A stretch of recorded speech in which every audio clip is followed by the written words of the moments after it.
ناريمان من راس العين، من أهالي سكان راس العين الأصلية، ولادة. يعني بأي حق هالأراضي أراضينا وأملاكنا مثل ما يقول، وتعبنا وشقانا، تعبنا. هاي صار لنا 50 سنة 40 سنة تعبنا بهالبيوت. يعني بأي حق تجي دولة محتلة تحتل أراضينا وتاخدها؟ يعني هالعالم تاعي قاعدين ببيوت آخرتنا بالخيم. وين صارت؟ أملاكنا تقعد فيها الشتا والمرتزقة، واللي مدخلة أردوغان لعنا ومحتلة أراضينا. احتلال العثماني آخذ أراضينا ونحن عايشين بخيم. لأيمت؟ خلي العالم كلها تسمع صوتنا. بدنا أرضنا وبدنا بيوتنا، يكفي تبهدلنا، لأن مو عيشة. انحرمنا من كتير شغلات نحن من طلعتنا من راس العين. راس العين أرضنا وبلدنا هي، ونناشد كل الأمم كل الدول الناشدة أنه ترجع لنا هالبلد هاي. صحيح راس العين صغيرة بس هي حياتنا، بس خسرنا كتير شغلات فيها. أولا كرامتنا لما طلعنا قصرا طالعونا منا واستملكوا أموالنا، ما خلونا إبرة فيها. حتى كبال اللي بالحيطان شالوها المرتزقة. بيت مليان من كل شيء، إيش تريدي؟ محلات هي وعدتها انشالت. عندي محل قومة، محل دواليب، وعندي محل تاني بالصناعة، ما خلونا غرض فيها. المال خلص راح، نحن عوضنا على الله. نحن خسرنا أغلى شيء عنا هي أرضنا ووطننا، وفوق منا كمان الأغلى. يعني أمي توفت براس العين، ما قدرت أصلها من الصعوبات. يعني لما أمي كانت براس العين صار تفجير، من أثر التفجير اللي صار أمي من خوف مرضت وماتت، ما فيها شيء نهائيا.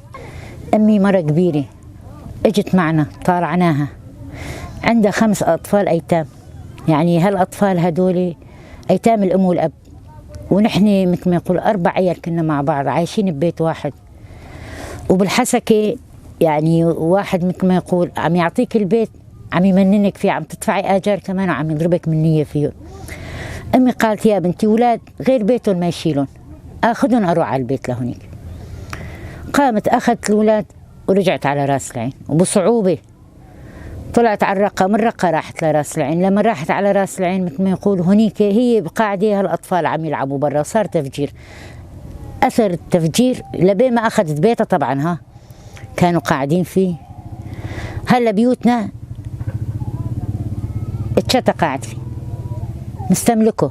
وإذا رحتي رجعتي كمان لراس العين، إذا رجعتي لراس العين إذا بدك بيتك تدفع عليه مصاري وتاخديه. في كتير عالم هيك عم يصير معه. خل بيتنا أعطونا، نحن اشترينا، أعطونا مصاري حتى نفضي لكم بيتكم. كتير ناس راحت من هوني لراس العين تطالع غرض ما عطوها. يعني حرام، تعب الإنسان.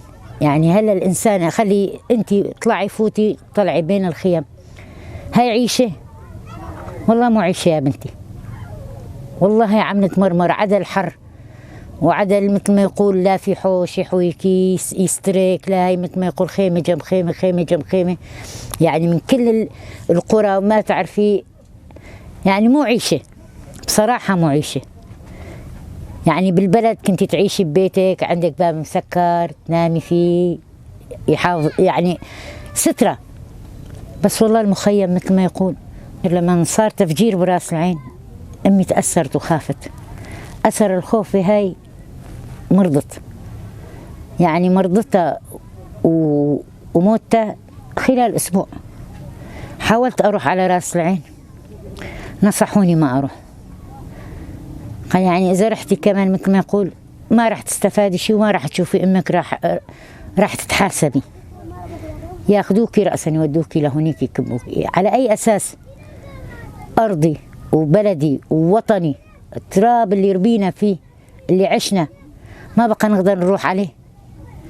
بيوتنا اللي عمرناها بتعبنا وبشقانا، حجرة حجرة، بلوكي بلوكي، آخر شيء يجي واحد من إدلب ولا من دوما ولا من الحسكة من غويران، هذول كلها شتا مرتزقة مثل ما يقول أردوغان، بعثنا هني مثل ما يقول يستملكوا أموالنا. وخلي يسمعوا صوتي، ما للغير ما يصير للغير، وما يصح إلا الصح. أموالنا راح ترجع لنا، ونطالب إنه هالأموال هاي مثل ما يقولوا البيوت كرامتنا ترجع لنا، وترجع بيوتنا وأرضنا. ما بدنا شيء من الدنيا. الوطن البلد هي أمنا لحضانتنا، وأمنا الحقيقية اللي مثل ما يقول ربتنا وكبرتنا. والله مو عبلنا أمي غير أمهات الدنيا كلها. من هي على وجه الأرض تربي أيتام. والله أنا صار لي هاي أرملة 11 سنة، يعني ما حسيت بالأرملة وأولادي يتيتموا إلا ساعة اللي ماتت أمي.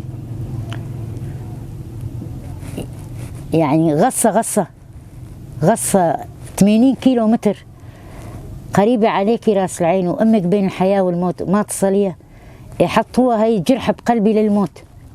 يعني ما راح أنساها ولا أنسى أمي.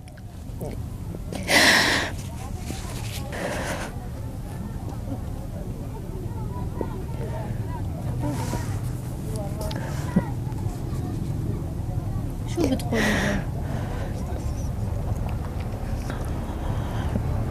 ايش بدي اقول؟ يكفي، الله لا يسامحون، خلي يطلعوا من اراضينا،